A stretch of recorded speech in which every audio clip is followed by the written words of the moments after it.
Agora, na Super. Bússola do Mundo. Reforçando os fundamentos da fé cristã.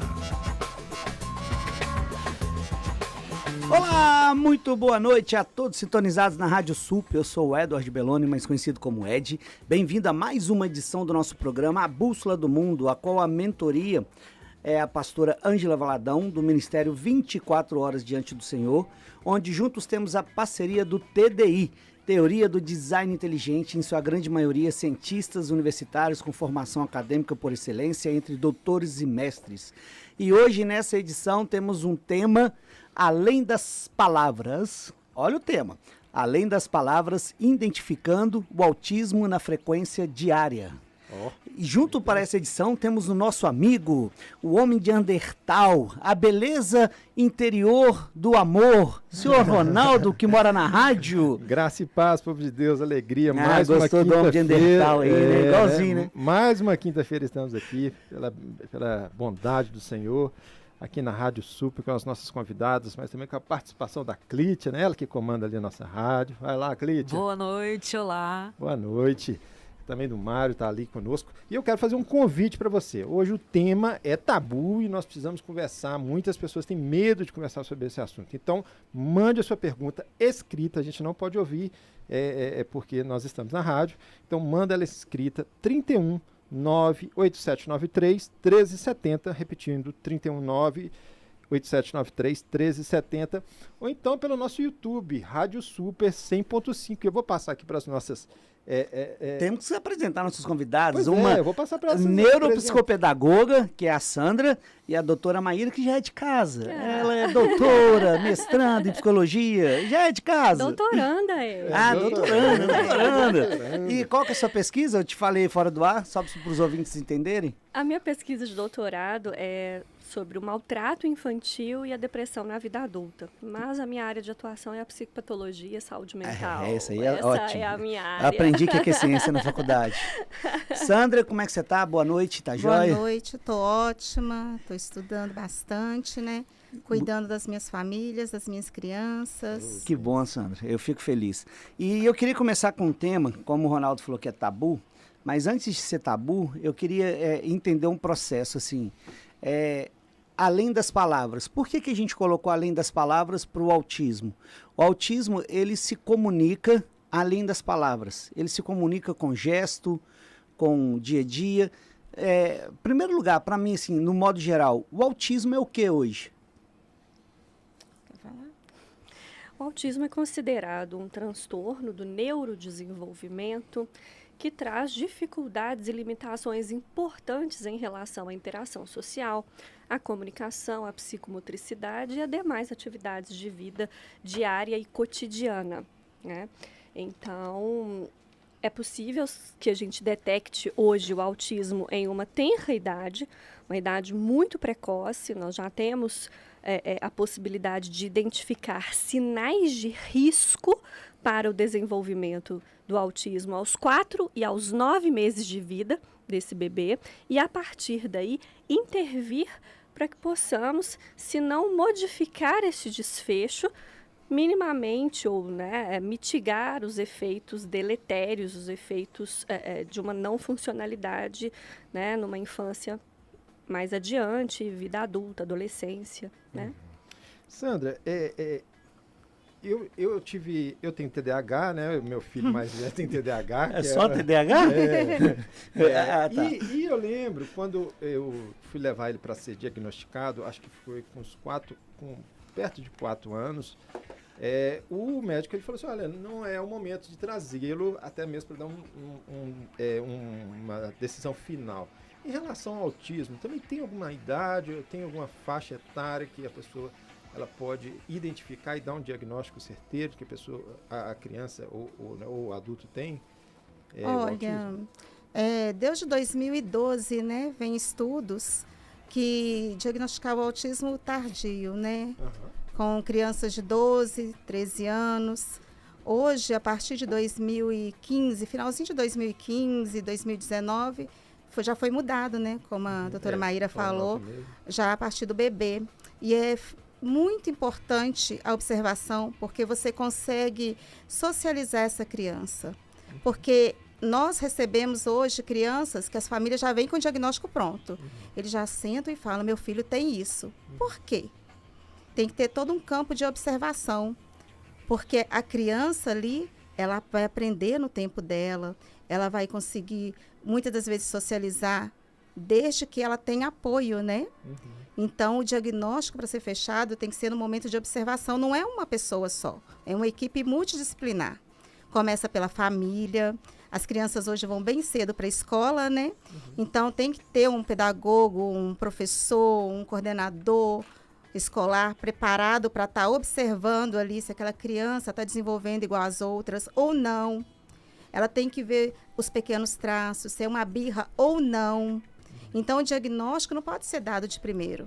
Tem que ser através de muita pesquisa, com vários profissionais, vários relatórios, depois sim fechar o diagnóstico. Você tocou num assunto que eu acho interessante, assim, que eu tenho vivido e visto. Diagnóstico. Eu acho que esse é um grande problema. Como a Maíra, a especialização dela é a própria ciência da psicopatologia, esse diagnóstico, qual que é a diferença, Maíra, assim, que a gente pode desmistificar? O que é hoje considerado um falso diagnóstico de um verdadeiro diagnóstico? Porque o que a gente mais vê hoje, essa é uma transição da psicologia social. As pessoas hoje estão detectando as coisas com muita facilidade, como se fosse simples. E o diagnóstico é um processo técnico complicado. Exatamente. O que você pode nos auxiliar, o ouvinte que está aí com essa dúvida do diagnóstico, por exemplo? A primeira coisa a ser compreendida, como o Ed disse, o diagnóstico ele é um processo clínico, né? Quem está apto a fazer diagnóstico são profissionais da saúde, ok? Que tenham a formação, né? Não é preciso apenas ser profissional da saúde, mas é preciso que seja um profissional da saúde mental. Primordialmente um psicólogo, um psiquiatra infantil, um neuropediatra ou algum outro profissional da área da saúde infanto-juvenil que tenha esta condição, né, de realizar esta avaliação minuciosa. Um diagnóstico, ele é feito, né, primeiro, ele leva um tempo, não no sentido de um atraso ou de um processo longo, não é isso. A gente precisa entender que sinais e sintomas isolados não compõem nenhum diagnóstico. Ou seja, um exemplo muito claro. Essa criança não olha nos olhos. Olhar nos olhos não é um sintoma exclusivo ou único para se diagnosticar autismo. Isso não é suficiente. A gente precisa entender que há um conjunto, um combo de critérios diagnósticos extremamente, marcadamente precisos para que se chegue a um diagnóstico de qualquer transtorno mental.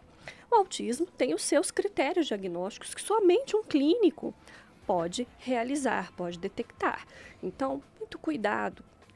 A gente tem vivido, né, acho que foi um longo tempo para que se pudesse sair de uma baixa reprodutibilidade diagnóstica, né, dos transtornos psiquiátricos para uma alta possibilidade de diagnóstico. As pessoas têm acesso à informação, a comunidade hoje tem acesso, né, ao que são os sinais. Só interrompendo um pouquinho, acho que o TikTok tem atrapalhado isso, né? Que as pessoas veem TikTok e já falam assim, não, eu tenho isso, eu tenho aquilo. O autodiagnóstico, nós passamos do Dr. Google para o autodiagnóstico, né? Antes as pessoas procuravam no Google. TikTok foi ótimo. Mas Exato. A disseminação da informação fez com que as pessoas, de certa forma, com que a comunidade, de certa forma, se autorizasse a se diagnosticar e a diagnosticar o outro. Isso é muito perigoso. Então, na mesma medida em que estamos, sim, mais capacitados a reconhecer casos de autismo, a tratar casos de autismo de forma muito bem-sucedida, nós temos essa preocupação recente, pelo menos tem sido uma batalha minha diária nos consultórios, né, no consultório, quando você tem que desconstruir, quando se trata de um falso positivo, ou seja, quando a gente recebe uma criança que foi diagnosticada autista, mas quando você vai fazer a revisão diagnóstica, não se trata de fato do autismo. Existem outros transtornos do desenvolvimento, não somente o autismo, né? Então a gente passa para um senso comum e um trabalho leigo, né, diagnóstico que não compete à comunidade. Então procurem profissionais que tenham competência clínica, né? Porque existe uma superestimativa, né, uma superestatística de casos, né, atualmente. Sandra, você que tem lidado com isso, né? Está na lida ali diária com o autista constantemente. Quais são os maiores mitos sobre esse transtorno que precisa ser desmistificado? Assim? São tantos. Não olhar nos olhos, andar na ponta do pé, não socializar. A questão do abraço também, né? Porque tem eles têm sim sentimentos. Tem uns que não demonstram esses sentimentos, mas eles falam que o autista ele não tem sentimentos, ele tem sim. Ele precisa ser estimulado, ele precisa ser moldado. Isso que autista só anda na ponta dos pés, tem autista que não anda na ponta dos pés. Não olhar nos olhos, como a professora Maíra falou. Tem autista, eles olham nos olhos. Cada autista tem a sua característica. Por isso que a lei de 2019 veio aí para colocar, né, mudar o CID agora e colocar essas crianças, né, esses adolescentes, esses adultos, que tem até adultos que estão chegando ao diagnóstico agora, né, tirar esses mitos, porque eles precisam ser cuidados, não serem diagnosticados pelo Google nem pelo TikTok. Porque verdade. você olha lá, a criança sobe, aí ou é TDAH ou é autismo. Eu acho interessante o nível de empatia que o Messi tem, né? Assim, pelos vídeos, ele é diagnosticado como autista, mas o nível de empatia que ele tem pelas outras pessoas, de abraçar, de ter esse relacionamento, né? Então, isso desmistifica muito, né? Sim, daquilo. muito. Eu tenho uma criança autista, ela gosta de sentir o cheiro. Olha. Pelo cheiro, ele sabe se estou bem ou não. É uma característica dele. Tem outras que já gostam de abraçar. Tem aquela que não gosta de abraçar. A gente também tem que respeitar, né? Verdade. A gente tem que ter empatia pelo outro. E pelas famílias. E como que você tem abordado isso aí, Sandra? Assim, duas perguntas que eu quero fazer para ambas. Mas eu quero entender o seguinte. Em termos de saúde pública, o diagnóstico e o profissional, para quem não tem condições nenhuma, é caro para essa pessoa correr atrás disso? Olha, eu faço parte de uma ação social. Eu já até procurei a Maíra para poder me ajudar em relação ao paciente. Por quê? Ele surtou numa escola e passou por vários e vários problemas. E o que a escola, né, a maioria faz? Isola aquele autista, isola aquela criança, porque não tem profissionais que saibam lidar com ele, né? Peraí, então na escola, muitas das vezes, de ser inclusão, ele é incluso. Isso, mas é por falta de preparo mesmo dos profissionais, né? Deveria ter um preparo para que eles saibam lidar. Porque você faz a pedagogia ou faz o magistério, eles não vão te ensinar a lidar. Aquilo é a prática. Então, você tem que estudar, pesquisar. E hoje o Google está aí para dar um monte de informações, né? É aquilo que a gente está falando, mas informações tem que tomar que cuidado. muitas das vezes são falsas. Tem que tomar cuidado. Mas a prática é o seguinte, Maíra.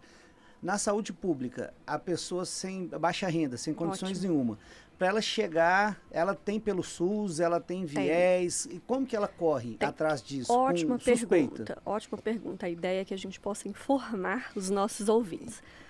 A atenção básica, o posto de saúde é a porta de entrada, né, para essa assistência dentro, né, de cada regional, cada distrito de Belo Horizonte, né, leste, Barreiro, oeste, as 9 regionais de Belo Horizonte, cada uma conta com uma equipe complementar.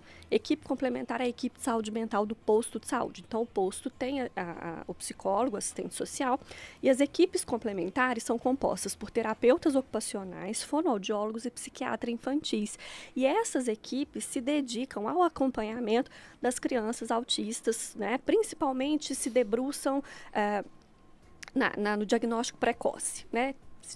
Se debruçam ali em diagnosticar precocemente para intervir. A gente chama de intervenção a tempo ou intervenção precoce, porque a primeiríssima infância, 0 a 18 meses, é o período de maior plasticidade cerebral, ou seja, que o cérebro está mais apto e permeável às intervenções, né, mais maleável a ser moldado. Então, as equipes complementares são, tá, o carro-chefe do atendimento às crianças autistas, pequenas principalmente, que já estão estabilizadas, e as crianças e adolescentes autistas que precisam de suporte em caso de urgência devem procurar os 3 centros de atenção psicossocial infanto-juvenis da cidade, tá? Regionais Noroeste, Nordeste e Centro-Sul. Muito bom. Eu queria entender outra coisa também, um processo. Hoje eu estou entendendo, né? Tá vendo que eu estou tendo aula, né? Aula particular. Eduardo, Pode falar, Sandra. sobre o que a professora Maíra falou, por exemplo, em Contagem, psiquiatra infantil, tem um. Os meninos que estão na escola ou vão na ação social estão esperando de 3 meses a 6 meses por um atendimento. É muito tempo. Tem essas realidades Muito tempo. públicas também, né? Isso. Sim, Mas sim, aí a o rede de fechamento- Belo Horizonte ela é o mais fechamento robusta. do A Galba rede de Belo Horizonte é melhor. Eu não sei, Não, não tem nada a ver não, com coisa. Não. É, O Galba, ele outro não transtorno. atendia, ele não atendia não público de crianças e adolescentes, né? Ah, tá. E a gente tem a dimensão da política de saúde mental substitutiva, né? Aham, Que são os centros de atenção psicossocial e não mais os hospitais psiquiátricos. Muito os interessante. CAPs? Os CAPs. Os CAPs, né? A gente tem 2 realidades, igual a Sandra falou, mas tem um problema que muitas das vezes eu também não vejo um abraçar geral. O pai, eu tive um colega próximo que teve isso, e para o pai foi um choque quando ele teve o diagnóstico que o filho é autista. Por que eu estou falando? Eu vou falar popularmente, ou aquilo que ele sentiu, eu vou tentar transmitir o que ele passou para mim. Meu filho é autista, o que eu fiz de errado? Por que minha família foi atingida com isso? Por que gerou isso? É como se ele se condenasse e não entendesse que muitas das vezes a patologia pode, e a maioria das vezes é por genética, mas o que a gente poderia falar para esse pai hoje que tem esse choque da realidade? Poxa, eu tenho um filho autista, hoje não pode se falar especial, mas é autista, eu tenho esse problema no meu lar, na minha casa. Como psicóloga, o que você falaria para esse pai, para ele prosseguir, e você também, Sandra, depois dela? Mas a gente pode falar de funcionamento psíquico específico, né? A gente não fala de especial, mas a gente fala de um funcionamento psíquico específico, né? De um universo subjetivo que, quando tratado adequadamente, né, produz coisas incríveis, né? Nós temos autistas, pintores, escritores, compositores, inclusive os que eu conheço, matemáticos. Os que eu conheço é tudo inteligente. Até mega porque o inteligente. autismo, via de regra, não altera a cognição, a não ser que você tenha a comorbidade, né, da deficiência intelectual associada. Mas, via de regra, os autistas, quando eles recebem um tratamento que considera o seu modo específico de funcionamento, eles tendem a ser brilhantes, a desenvolver relações e a fazer verdadeiras construções subjetivas de modos de ser, de estar no mundo, de laços com suas famílias, são muito potentes, né? Mas é necessário que essa família, que esse pai, né, que esse paizinho receba orientações e informações sobre como é esse funcionamento psíquico desse filho. Como é o funcionamento, né, psíquico de um autista? O que ele nos comunica quando ele não nos diz? A partir do momento em que as famílias, os profissionais entendem isso, a condução e o que se pode construir, né, ao longo da vida, são verdadeiras preciosidades, né? Mas é necessária a escuta adequada, a condução adequada, né, que leva em conta as particularidades de cada sujeito, tá? Sandra, no seu mundo aí de experiência que você tem vasta com os pais, como que é você chegar e tratar os pais nesse diagnóstico? O que você tem vivido na sua experiência? Olha, a aceitação de... olha, eu tenho um filho autista, é difícil. As famílias chegam destruídas, porque eles vêm lá atrás, antes dos estudos, antes de 2012, então lá bem atrás, eles veem aquelas crianças como incapazes, como se elas não conseguissem nada na vida. Outra coisa, elas chegam destruídas porque a sociedade aponta muito o dedo. A sociedade exclui essas crianças. Então, a criança tem um comportamento, ela chega em determinado lugar, em vez da pessoa entender o comportamento daquela criança e saber que birra é uma coisa e que o comportamento daquela criança autista é outra, não. Eles colocam nomes, tarjam essas crianças como mal educadas, por exemplo. Então, a família sofre muito com isso. Eu acho que se a sociedade tiver um pouco mais de consideração pelas famílias e respeito ao próximo, isso vai diminuir. Muito bom. E é interessante, se eu puder só completar a resposta da Sandra, quando a gente diz, né? Acho que a compreensão e o respeito, ela vem também da informação. Então, o que Sandra chama de birra, por exemplo, né? Se a gente tem uma criança autista que está em uma crise de agitação psicomotora, ou ela aumenta a intensidade dos seus movimentos estereotipados, por exemplo, ela balança o seu corpo, né? Ela faz o flapping com as mãozinhas, ela se agita. Dentro desse quadro, existe um porquê desse comportamento. Este comportamento é uma tentativa do autista de regulação emocional, de se apaziguar, de se acalmar, de se proteger.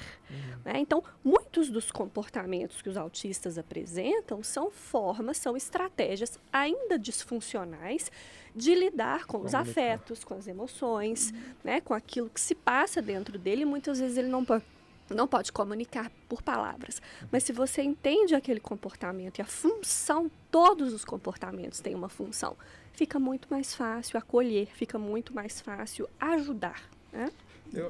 Eu acho interessante essa parte social, porque até um exemplo prático, né? Eu atendi um autista, um pai e um autista semana passada, a gente teve um congresso, e a criança ela puxou colar. A fita que estava na mão dela, apertou.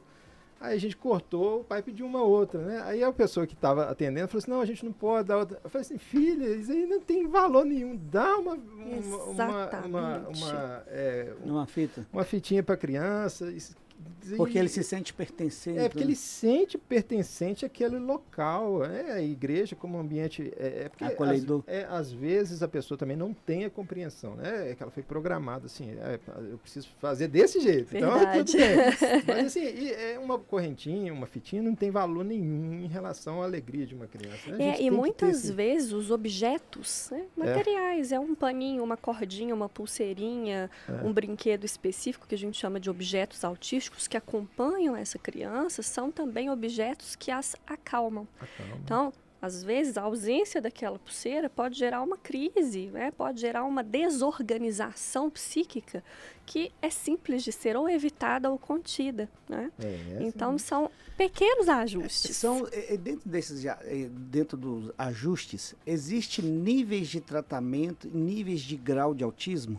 Hoje nós falamos de níveis de suporte, né? Cada autista tem o seu nível de suporte necessário, demanda, sim, demanda um suporte, né? Ou mais. Com a nova de 1 a 3. Isso, de 1 a 3. De 1 a 3. Até 2015, 2016 eram 4. Isso. Agora, a partir de 2009, agora em 2023, com a nova lei, agora de junho ou julho, não estou bem aqui lembrada, são 3. Isso, níveis de suporte. E nós temos, sim, dentro do espectro, casos severos, um grande comprometimento psicomotor, de interação, de comunicação, de impossibilidade mesmo de fazer qualquer atividade de vida diária, cotidiana, sozinho, por exemplo, desde tomar um banho, comer sozinho, né, Sandra? Isso, tomar seus remédios, a quadros mais leves, ou seja, com comprometimento, né, com pouco comprometimento. Tem mais autonomia, né, consegue desempenhar mais atividades, está mais alojado na comunicação social, né, na interação social. Sandra, dentro das suas questões aí que você trabalha, e no seu nicho daquilo que você trabalha, nas suas experiências, como que você tem vivido esse progresso de pessoas que chegam com você em algum quadro de autismo e você tem conduzido ele à melhora? Qual a experiência que você pode deixar para a mãe, esperança, algo que você já viveu assim, que você se alegrou de falar assim, como que foi bom ser instrumento para mudar a história dessa criança e da família? Olha, quem me conhece sabe que eu não queria ir para essa área, mas todo mundo falava, você tem que estar ali junto com essas crianças. E um dia eu pedi a Deus que eu queria mudar de profissão e veio para mim uma criança com uma família totalmente destruída, que a criança não iria aprender, não iria falar, seria um peso na vida dessa família, uma família cristã. E a mãe chegou totalmente destruída. E eu peguei essa criança e abracei e fiquei com essa criança e fui procurar métodos, né, dentro do EOCA para que ela aprendesse, para que ela conseguisse superar as suas dificuldades e se igualar às outras crianças. E a maior alegria que eu tenho é que essa criança leu aos 4 anos e meio. Ela passa despercebida se ela estiver tranquila, sem os seus movimentos. Ela faz tudo aquilo que chegou para mim que ela não iria fazer, ela faz.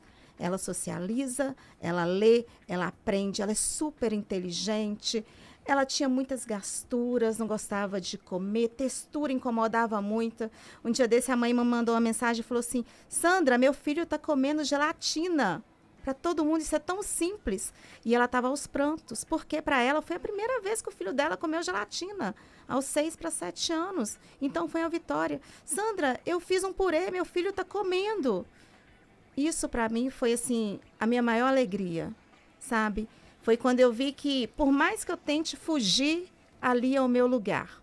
Eu devo estudar e buscar, porque eu tenho que estar ali. Porque aquela criança já tinha sido excluída por vários profissionais. Vários profissionais. E, no entanto, quando ela chegou para mim, com aquele diagnóstico, com aquela previsão de que tudo era não.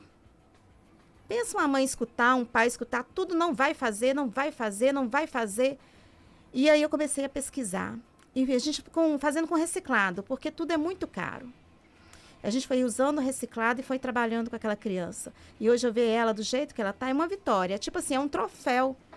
Tudo aquilo que o pediatra, que o neuro falou, foi jogado sobre terra. E ela está ali para mostrar, sabe, na nossa comunidade, que as crianças têm jeito sim. Depende de encontrar a equipe certa para cuidar dela. Ela teve um diagnóstico que não ia dar em nada, que ia Nada. ser, ia parar ali, paralisar. Ela ia ser incapaz. Incapaz. E é através de metodologias de estudo e pesquisa que você Isso. fez no seu grupo, você conseguiu reverter o quadro da criança com dedicação, amor e empatia. Isso. E aí hoje ela tem um novo quadro. Ela tem um novo quadro. Não quero te jogar na fogueira não, professor, mas eu queria te ouvir de você com a sua experiência. É uma coisa interessante, professora. Como é que a gente, leigo, chega no consultório e a gente sabe detectar o bom profissional do má profissional? Acho que o bom profissional, sobretudo, ele tem propriedade do que ele está falando. Ele transmite para você que ele sabe o que ele está fazendo.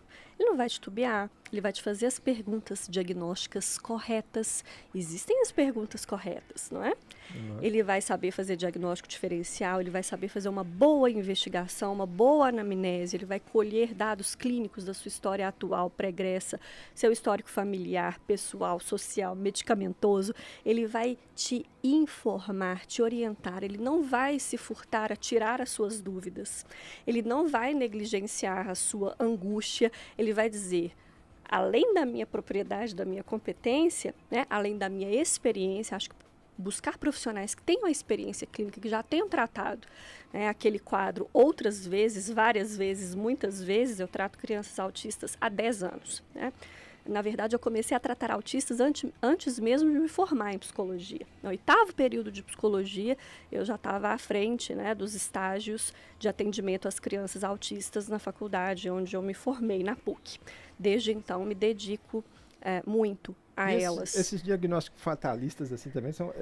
A gente vai voltar nisso. A gente vai voltar no próximo bloco em cima disso, que a gente tem que esclarecer isso. Um abraço, pessoal. Próximo bloco. Eu queria falar. Ouça agora Inspirando Sabedoria, com o pastor Tiago Diniz. Aprenda a remir o seu tempo. Eclesiastes capítulo 9, verso 4, o autor diz assim: para aquele que está entre os vivos há esperança, por mais que vale um cão vivo do que um leão morto. A verdade alegórica aqui nesse texto é encontrada dessa seguinte maneira: não adianta nós termos ao nosso favor um leão. Se ele estiver morto, ele não vale nada. Ele não consegue proteger a leoa e nem os leãozinhos. Ele não consegue mais exercer o governo sobre a selva, porque ele está morto. Em contrapartida, um pequeno cão, ele vivo, ele sim, tem muito mais utilidade do que o leão morto. É isso que o autor de Eclesiastes está tentando nos dizer. Quando nós chegamos diante de situações de mortes, daquilo que é contrário ao que Deus tem para nós, que emana vida, nós precisamos ter uma reflexão. É melhor feito do que perfeito. Talvez nós sonhamos grandes coisas e esquecemos de viver as pequenas. Então não adianta um leão morto, é preciso que ele esteja vivo. Então é melhor um cãozinho vivo do que a gente tentar viver aquilo que não pode ser experimentado ou vivido. Ilusões da vida. Eu e você, nós precisamos encontrar em Cristo Jesus a verdadeira realização e plenitude da alegria e da vida eterna. Quando nós estamos em Cristo, o pouco com Ele é muito. Nós olhamos para a realidade em Cristo e podemos experimentar deleite nas coisas mais simples dessa vida. Não adianta grandes poderes, é preciso experimentar o único e genuíno poder da salvação em nós, a esperança da glória. Esses versos aqui de Eclesiastes nos causa muito confronto. Às vezes achamos que a nossa estratégia, um grande leão, vai nos favorecer. Às vezes achando que as nossas habilidades, um grande leão, vai nos colocar em posições melhores. Às vezes achando que estarmos em uma grande igreja e conhecermos pessoas poderosas é o suficiente para experimentarmos sucesso e sermos bem-sucedidos. Lê do engano, não.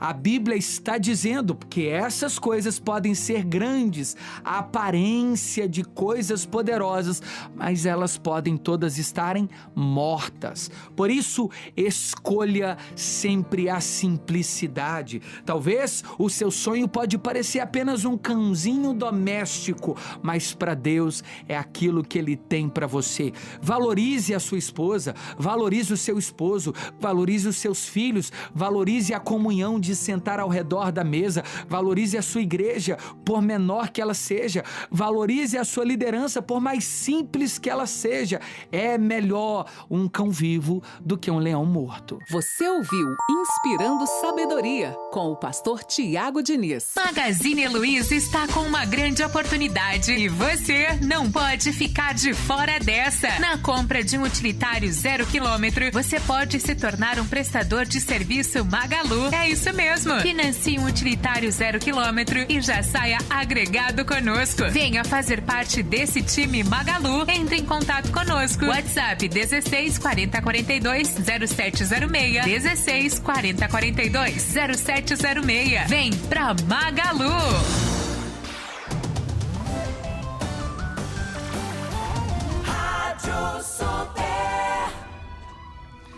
É isso aí, pessoal. Voltamos 18h35. O nosso assunto hoje é especial no sentido de nos informar. Eu estou aprendendo muito com a questão do autismo e como lidar. Para os pastores que estão ouvindo, futuramente alguns líderes que estão aí na sua igreja, que tem pessoas e que vão acolher pessoas desse tipo, acho que vai ficar uma ferramenta muito importante aí para o YouTube, para a gente poder trabalhar, e não só a ferramenta, mas como aí vai ter contato aí com as profissionais, quem quiser entrar com elas futuramente aí vai estar no final. Dani, e aí, Dandão, uma boa noite, até que enfim, hein, Dani, parou para me ouvir uma vez na vida. João Pedro e o pessoal, tem participação dos ouvintes? Primeiro tem a Clídia, né? Mas eu só queria que a professora ela concluísse o raciocínio dos bons e más, o bons e o profissional, o mau profissional e o bom profissional, como a gente estava no primeiro bloco. Então, aquele profissional que não dá o diagnóstico, não te dá a informação, que fica ali só enrolando. É uma terapia que nunca acaba? Exatamente. Fujam disso. Mas principalmente, né, para além da competência, procurem profissionais que vão te dizer, você não está só. vamos cuidar de vocês, da família, do seu filho, e ele vai se desenvolver. Nós vamos encontrar os interesses específicos, né, as ilhotas de competência, que é o que, né, a neurociência chama do hiperfoco. Nós vamos encontrar as potencialidades do seu filho, nós vamos trabalhar para que ele seja funcional e feliz. Né? Fuja de profissionais deterministas que dizem não tem jeito, principalmente na primeira infância. O cérebro é plástico, ele é permeável. O conceito de epigenética, né, diz que o ambiente e as interações e as intervenções modificam as expressões dos genes. Então, mesmo que o autismo tenha a sua como multicausalidade, né, a sua vertente genética ainda em pesquisa, né, isso não determina um prognóstico ruim. Pelo contrário, se a gente empreende esforços e tratamentos adequados, né, os autistas podem, como eu já disse, construir, né, fazer construções incríveis. Um paciente, né, inclusive ele foi, né, o motivo da minha tese, da minha dissertação de mestrado, ele não verbal, começou comigo aos 11 anos, não dizia uma palavra. Tá? Aos 14, quando ele encerrou o tratamento, ele não só falava, como participava dos trabalhos em grupo na escola, como já tocava violino, fazia natação, ia ao cinema sozinho, já conseguia comprar pão na padaria. É uma vida totalmente adaptada, super funcional, cheio de autonomia. Muito interessante. Eu vou passar para a Clídia. Você viu aí, né? O cérebro na infância é plástico. Desenvolve. O seu, no caso, atrofiou, mas a gente te ama, tá? Tá certo. Não, gente, o cérebro é plástico para toda a vida, mas mais na infância. Então você pode mudar também. Mais na infância, todos podemos. Obrigado, só para descontrair. Com Clídia, certeza. faz aí sua pergunta. A minha pergunta talvez seja a pergunta de muitos dos irmãos que estão ligados aqui na Rádio Super. Então eu quero saber se há uma causa, de onde nasce o autismo, se há alguma razão assim para ele vir a existir, se ele acontece de forma natural, se ele é provocado. O que acontece? De onde vem a causa do autismo e se tem cura? Amém. Antes de responder, porque aí vai complementar, Com né, certeza. as outras todas. Aqui a Rose, ela fala assim, olha, meu filho tem 7 anos, ele está em tratamento já tem 2 anos e meio, ele era do nível 1, passou agora para nível 2. Por quê? Complementando a pergunta da Clítia. Deixa ela responder esses dois, Então a gente volta. Vai lá que eu leio. Tem Pode ir, muitas senão perguntas. fica Imagino. muito grande. Como eu sempre digo, né, todo transtorno mental tem a sua dimensão multicausal. Nós não temos uma única causa, como, por exemplo, a síndrome de Down é causada pela trissomia do par de cromossomos 21. A gente não tem a mutação específica que causa o autismo. Quando a gente faz o mapa genético dos autistas, inclusive um livrinho muito bacana que eu indico para todos que tiverem interesse nessa temática específica de autismo e genética, epigenética, Autismo a cada um o seu genoma. É um livro de um psicanalista francês e uma geneticista que vão contar para nós, vão nos atualizar quantas andam as pesquisas sobre genética e autismo. Tá? Nós não temos um gene específico, mas nós temos sim uma predisposição genética associada, né, a fatores de risco. Por exemplo, ser irmão de autista aumenta em 17% o risco de ter autismo, né, de você ter um segundo filho com autismo. A gente tem estatísticas epidemiológicas que trazem essa dimensão, sim, da genética, mas, sobretudo, é uma estrutura psíquica, um modo de funcionamento psíquico que não tem cura, no sentido de que não se deixa de ser autista e nenhum profissional arranca o autista do seu autismo, mas é perfeitamente possível empreender esforços, tratamentos para que esse paciente tenha uma vida o mais funcional, autônoma, independente e feliz possível. Uma vida muito melhor. Respondeu aí, Clídia? Qualidade de vida. Essa progressão. A progressão do 1 pro 2, no caso da mãe que perguntou aqui. Por quê? Ele fazia tratamento, ele foi do 1 e depois foi pro 2. É difícil Porque dizer tem o que que pegar a anamnese, aconteceu. né? A gente precisa entender o que aconteceu, porque às vezes a gente pode Qual que é ter o momentos Uhum. de pior ou de desestabilização, né? Entender o que pode ter feito. Mas né? pergunta o que aí, possa Ana. ter Muitas culminado. perguntas, e algumas perguntas muito interessantes. Eu creio que esse é um irmão que é autista. Ele fala assim, olha, por que os médicos falam que não é doença, mas tenho que usar remédio tarja preta? Ou senão ele perde o controle. Ele fala que, e se começar pela APAI, o atendimento é mais rápido. Então essa é uma pergunta. Verdade, temos a APAI também. Legal. Temos a APAI Por que também. que o médico fala que não é doença e tem que ter remédio controlado? Eu não consigo responder por que o médico diz isso, mas e qual medicação ele toma, mas de modo geral nós não temos medicações para o autismo, a gente não tem um remédio que trate o autismo em si. Nós temos medicações que podem tratar sintomas secundários, por exemplo, um autista pode se deprimir. Né? O autista pode ficar insônia, ele pode ter agitação psicomotora. Eu não e trato o precisar... autismo, mas eu posso tratar uma depressão. Sim, Eu não trato o autismo, sintomas mas de uma agitação, ansiedade. Ansiedade, Entendi. sintomas de agitação, insônia. Então a gente precisa entender que às vezes existem sintomas que são secundários ao quadro de autismo que às vezes precisam ser, às vezes não, que também precisam ser tratados. Estou dizendo por algo que eu não sei o que ele cada toma. caso é um Né? caso. Porque tarja preta a gente tem várias medicações, né? E outra coisa também, o que eu pude ver em alguns relatórios assim que eu recebo de escolas, as crianças têm o autismo, mas junto com o autismo ela tem um outro, como, por exemplo, o TDAH. Então ela tem o autismo, mas ela toma uma medicação para o TDAH. Uhum. Ou ele é muito ansioso, ele toma uma medicação para controlar aquela ansiedade. Está associado Acho que você a outro. acabou de responder a pergunta da nossa ouvinte. Ela fala assim, olha, meu filho foi diagnosticado com hiperatividade e depois, só mais tardiamente, foi diagnosticado com autismo. Então, ele pode ter os dois ou sem um. problema. Chama de polimulti, não sei, tem um nome técnico, né? A gente fala de comorbidade mesmo, né? Ou de associação diagnóstica. Então, o autismo em si, ele não é associado diferente, ele pode vir agregado. O autismo mais algumas comorbidades, alguns traumas. Como eu disse, o autista pode se deprimir, o autista pode se agitar, ele pode estar mais ansioso. Depende aqueles 5 pilares, né, importantes. A intensidade dos sintomas, frequência, duração, prejuízo para a vida do paciente e risco. Sim. Então, às vezes, a gente tem um quadro de autismo que naquele momento se agrava e traz prejuízos, frequências e intensidade de outros sintomas associados que precisam ser medicados para dar qualidade de vida e conforto para aquele paciente. Mas não necessariamente está sendo medicado o autismo.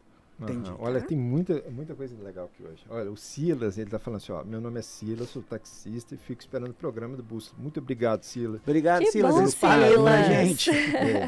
Esse assunto de hoje, as igrejas têm que falar mais sobre o autismo. E ele pontua sobre isso. Temos um espaço aqui em Capim Branco onde ajudamos as crianças e adolescentes na área da educação, especialmente nessa. A prefeitura da cidade pequena, difícil de atender, mas que também consegue. E ele parabeniza os profissionais e o programa aqui. Outra pessoa, ela está pedindo aqui os contatos, né, da senhora. Vai estar as redes sociais para todo mundo, Instagram. Ao final. Boa noite. Como identificar uma criança, adolescente ou jovem autista na igreja? Eu tenho uma moça que grita quando faz muito barulho e balança as mãos. Então, essa é uma pergunta. E tenho mais uma aqui também que quer se colocar à disposição para ajudar de alguma forma. Ela Toda ajuda é bem-vinda. Ela é líder na igreja, Igreja Batista Central, mas ela está à disposição para servir. Maravilha. Não é que bom, dá pra gente fazer um curso, leva a bússola aí. A gente tá assim agora, leva a bússola aí que a gente faz um curso. Isso mesmo, vamos capacitar o pessoal. Exatamente. Nós vamos entrar em contato com você também, minha irmã, deixa eu ver aqui, Cris, nós vamos entrar em contato com você, vou passar também o contato das doutoras aqui, tá bom? Foi. Foi. Por enquanto foi, porque senão a gente não tem. A Stephanie também, ela quer o telefone. Então, enfim. Dando continuidade, eu queria entender o seguinte: além das palavras, identificando o autismo, além das palavras foi que o ouvinte acabou de falar aqui. Essa agitação, bater, tá no lugar. Não dá pra gente fazer diagnóstico assim, mas a gente tem alguns sinais precoces que dão um alerta para quem é leigo, quem não entende, quem não estudou, virar e falar assim: eu preciso acender uma vela, um vagalume, acendeu a luz. Tem alguma coisa que é comum entre todo o espectro autista que a gente pode falar assim, opa, um sinal de alerta? O sinal principal com o qual nós trabalhamos hoje dentro da detecção precoce é a impossibilidade do indivíduo iniciar espontaneamente uma troca com o outro. Então, este traço, ele é comum, principalmente na primeira infância, porque é importante lembrar que na medida em que os autistas vão crescendo, eles vão ganhando em competência, em afeto, em sociabilidade, em comunicação, em expressão, eles vão entendendo melhor os códigos sociais, né, e vão conseguindo, né, se adequar, se ajustar, mas principalmente na primeiríssima infância, não é sobre não olhar nos olhos, é sobre não convocar o outro, não iniciar, não suscitar no outro uma troca espontânea. Tá? Este é um sinal importante, mas ele sozinho não é suficiente para que a gente faça um diagnóstico, assim como movimentos estereotipados, assim como diversos outros sintomas isolados. Eu posso estar enganado, mas me corrija aqui. A questão da empatia, a falta da empatia, da retrospectividade. Falei bonito, hein? Gastei. Eu acho que eu falei bonito. Essa falta de empatia, não é que a gente sabe que não é a questão do diagnóstico para isso, mas é um sinal de alerta, essa frieza, essa falta de empatia, não se trata de falta de empatia e nem de frieza. É muito interessante quando a gente vai nos primórdios. Porque quando você fala o outro, você fala assim pro outro, aí é como assim, se o outro não tivesse me dado retrospecto, não tivesse me dado volta naquilo que eu estou fazendo para ele. Sim. Mas é diferente, é um detalhe. Sandra falou muito das leis, né, atuais, mas quando a gente volta para o pai do autismo, lá em 1943, o primeiro nome que o autismo recebeu, né, o nome de batismo do autismo foi o distúrbio autístico do contato afetivo. Então, os pais se queixavam naquela época para esse psiquiatra infantil de que realmente a troca afetiva não acontecia por parte da criança. Os bebês não se aninhavam no colo, pareciam indiferentes quando os pais saíam para trabalhar e voltavam para casa, não se interessavam por pessoas, né? nem por outras crianças para brincar, nem por adultos, uma preferência por objetos, em detrimento de preferência por interação social, etc. E aí a gente vai, né, entendendo uma gama de critérios diagnósticos que precisa se apresentar para que a gente comece a pensar no diagnóstico de autismo. Mas não se trata da falta de empatia e da frieza. Se trata mesmo de uma dificuldade na troca afetiva. Isso, exato. A dificuldade da fisionomia, da expressão até mesmo porque dos o autista também namora, né? Sim, legal, eles formam família, claro. Entendi. Então, a questão da expressão. Sandra, para você que falou isso no primeiro bloco, eu queria que você ampliasse essa voz. Como que a sociedade pode ser mais inclusa e sensível às necessidades das pessoas com autismo no cotidiano? Como que as pessoas podem ser mais receptivas ao autismo, você que lidar com autismo todo dia? Vamos começar pelas famílias, né? As famílias teriam que deixar um pouco as telas de lado, parar para brincar com essas crianças, porque ao bater a mão, fazer expressão com o rosto, pegar pecinhas, montar, encaixar, tirar, pôr um pouco de farinha, um pouquinho de água, um óleo, fazer uma massinha, colocar ali, ajuda muito. Mas as famílias hoje em dia não têm tempo para isso. Então, o caso daquela menina lá que falou que o filho dela tinha um diagnóstico de autismo 1, passou por 2, talvez tenha sido uma falta de estimulação, porque não é só na terapia. Em casa também, com a família também. Tem que ter aquilo, olha, meu filho é autista, sim. Mas isso vai passar? Não. Nós vamos cuidar, nós vamos transformar a vida dele. Dar para ele carinho, amor, dedicação, estudar, pesquisar, tirar a tela, sentar e estimular. Você falou um assunto assim que é tão contemporâneo, Sandra, e assim, acho que não serve somente só para o autista, no caso, serve para tudo na vida. Hoje o que a gente tem visto é os pais, eles terceirizarem a educação pela internet. Isso. E os que estão em condições financeiras deixarem a escola o dia inteiro, achando que a escola é babá e creche. E esquecendo que a responsabilidade do pai e dos pais em si, da família, a primeira responsabilidade é gerar a criança saudável, tanto estátil como emocionalmente. E isso os pais têm feito os lazeres, porque trabalha, e esquece de dar tempo de qualidade para os filhos. Isso. E não é só para o autismo, isso desencadeia em várias outras coisas. Você vai pegar muito hoje adolescente com depressão, adolescente querendo suicidar, adolescente querendo largar a vida, porque as pessoas hoje estão tendo uma família egocentrista para elas mesmas, esquecendo que ser família é doar. Eu acho que passar pelo esse princípio que você falou foi muito bom, norteou bastante, e uma ajudou outra demais. coisa, Eduardo, assim como as crianças atípicas e as típicas são únicas, ninguém é igual ao outro. Ninguém tem que...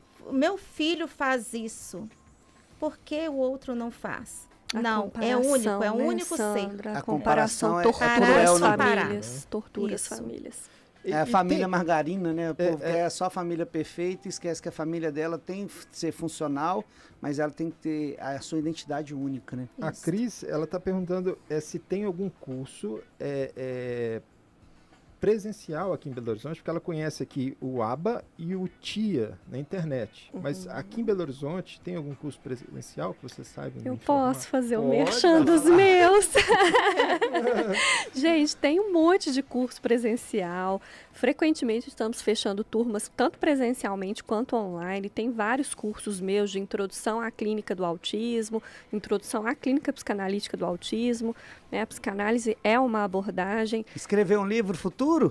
Vários, né? Vai escrever? Já tá no prelo. Sandra, eu estava candidatando a gente a fazer um capítulo. A gente faz lá. Vamos lá. Claro, já estão convidados, né? Entra nas redes sociais, né? Nas minhas redes, Pode tem divulgar a rede sempre social, arroba doutora Maíra Psi no Instagram, sempre tá, Então, repete sempre pra gente, arroba doutora DRA Maíra Psi. Sandra, a sua rede social? Instagram. Eu estou no Instagram, né? Que é sandrafox2016@gmail.com ou sandrafox2021 gmail. No Instagram? É. Ah, tá, Instagram. Gmail.com. Querem dar algum outro meio de comunicação? E-mail, alguma coisa? Porque são muitas pessoas, de fato, que estão pedindo. Ou a gente pode deixar o telefone aqui e aí vocês entram em contato, Cleide. Aí você vai fazendo essa gentileza pra gente. Mas eu posso passar aqui, né? Se você quiser passar o contato ao vivo, comercial. Pode ser. 319-8347-9795. Então, 319, né? 8347-9795. Aí, tá ótimo. E o meu 319-9574-4688. Ótimo. O que mais que vocês poderiam auxiliar a gente com relação ao autismo, com relação a esse tema que, assim, o tempo é curto, mas deu para a gente começar a pontuar, né? O que vocês aconselhariam as pessoas que estão vivendo isso, ou os ouvintes que têm parentes que estão que essa realidade é deles? O que vocês poderiam falar para eles com relação ao autismo? O autismo não é uma deficiência. Eu falo assim, não é o fim do mundo. Não é uma deficiência. Existem potencialidades a serem descobertas, estimuladas, como a Sandra disse muitas vezes aqui. E escutem na frequência diária, né? Para além daquilo que é dito ou que possa ser dito em palavras, eles nos dizem muitas coisas. Tá? Muita coisa. Sandra, seu dia a dia, que você pode estar falando, aconselhando e ajudando? Para as pessoas terem calma, procurarem profissionais bons, não aceitar a primeira palavra como fim, construir um novo recomeço, né? Porque as coisas vão passar, mudanças podem acontecer. E para que as mudanças aconteçam, primeiro tem que dar o primeiro passo, né? E vai depender deles para que essas crianças no futuro não fiquem ali excluídas, elas sejam incluídas. E eles são únicos, todo mundo é único. Então, cada um tem um plano, cada um tem uma terapia, cada um tem uma brincadeira. Não é copiar, é estimular, é pesquisar. Encontrar o que realmente vai servir para aquela criança e fazer um plano para ela. Não pegar um plano de uma outra criança e colocar ali, porque ele é único. A dificuldade dele pode não ser a dificuldade do outro. Então é saber disso, que tanto a criança atípica como típica é única e é um plano individual para cada uma. Não existe cópia, existe um modelo. Simplesmente isso. Ronaldo? Eu quero aqui fazer minhas considerações finais agradecendo às doutoras a participação e falando também em relação a uma questão pastoral, né? Nós temos que ter esse cuidado, nós pastores, líderes de igreja, líderes de ministério infantil, de ter empatia e gerar também nas outras crianças a necessidade de termos empatia com a pessoa que tem esse transtorno, né, que está ali entrando na comunidade eclesiástica. Então, se você puder, faça o curso. Se você não tiver condições de fazer o curso, busque meios de aprendizado, né, leia, né, livros, leia artigos. Isso. E se capacite para você poder atender melhor a sua comunidade, atender melhor seus fiéis e não simplificar, né, Ronaldo? Sem dizer dúvida. que é isso ou é aquilo. Sem dúvida. Porque a irmã ela citou um caso aqui muito específico. Ela falou assim, olha, quando a igreja começa a fazer barulho, a criança fica agitada. Então, peraí, vamos... Talvez ela esteja em sofrimento, inclusive. Exatamente. Então, vamos ter um lugar próprio para ela cultuar a Deus. Ela é uma pessoa cognitiva, crê em Cristo, ela tem a capacidade dela de adorar a Deus, mas não é no meio da gritaria. Então, seria fantástico. Sem sombra de dúvida. Então, ter esses mecanismos, nós como igreja, como sociedade, precisamos, então, aprender e também aderir nas nossas igrejas, na nossa comunidade. Muito bom. Além das palavras, identificando o autismo com frequência diária.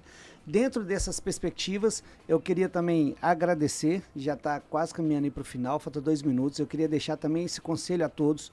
Vamos nos debater, vamos estudar, vamos buscar, leve cada uma das profissionais que está aqui, não é divulgação, não é mercado, não é isso, é conscientizar a sua comunidade de fé, conscientizar as pessoas para que elas possam ter este assunto inerente, ser dialogado dia após dia, porque é triste a gente ver isso aí que a Sandra relatou, de pessoas elas excluírem e tirarem fora e tratarem de uma forma ríspida alguém que já está passando uma dificuldade de vida tão às vezes complicada, que é essa adaptação, porque também o pai é um aprendizado, né? É uma eterna pedagogia para ele poder conviver e viver isso. Eu queria agradecer demais a vocês, muito obrigado. Os nossos ouvintes também são maravilhosos. Participam muito obrigado muito. pelo carinho. Participaram bastante hoje. Muitas manifestações de carinho bom, aqui. E de elogio com a senhora. Isso, e espalhem aí na internet. O próximo programa nosso vai ser o Código de Leis e Liberdade Religiosa. Isso, nossa liberdade que temos de crença, né? O que podemos falar, deixar de falar, onde manifestar, como falar, e vai ser um advogado, mestre em Direito. Dr. James, ele é mestre em Direito pela UFMG. Nós temos uma comissão, eu também sou mestre em Direito, então nós temos uma comissão que diz respeito os limites da lei sobre os quais nós podemos falar da nossa fé e podemos defender a nossa fé sem que também prejudiquemos o direito de outras pessoas. Né? Então, muito bom. É o nosso próximo programa. E no outro programa vai ser uma médica com a vereadora Flávia Borges sobre aborto. Então é isso, pessoal. Um abraço, Deus abençoe, até mais. Fui! Rádio Super. Aguarde. Vem aí a conferência Acorrentados Jamais. Coloque em sua agenda, dias 18 e 19 de agosto, no Templo da Igreja.